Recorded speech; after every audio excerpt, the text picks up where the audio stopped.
Elle est l'une des 2 seules écoles à classe unique du Rhône. 13 élèves scolarisés, mais des dizaines de parents mobilisés, car selon eux, on fermerait plus qu'un lieu, on en finirait avec un symbole. On sait très bien qu'une école qui ferme, elle ne rouvrira pas. Ça ne m'émeut pas, ça me révolte.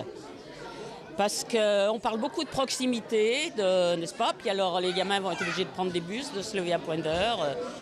Parents, partie prenante, présents en classe, enfants à qui l'on apprend non pas le métier d'élève, mais celui de citoyen, le projet pédagogique est ici clairement celui d'une école différente. Un laboratoire où les cartables sont tout gonflés d'idées nouvelles.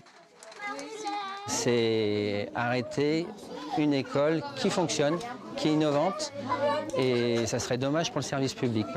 C'est tout le particularisme de cette école. Ainsi, seulement 5 des 15 enfants scolarisables de Saint-Cyr-le-Château y sont inscrits, mais son enseignement séduit en contrepartie des élèves venus de plus loin.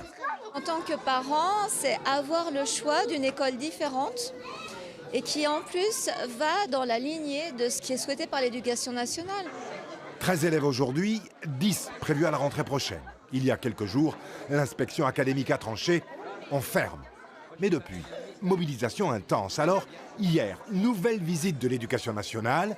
Les fourmis du Beaujolais, c'est le nom de l'école, veulent y croire. Il y a quand même pas mal de choses qui ont brassé durant ces 15 derniers jours, ou en tous les cas ces 8 derniers jours, et que je me dis que somme toute, ça peut avoir un petit impact, quoi. L'éducation nationale va-t-elle mettre un coup de pied définitif dans cette fourmilière atypique ou la prolonger? Réponse en fin de journée.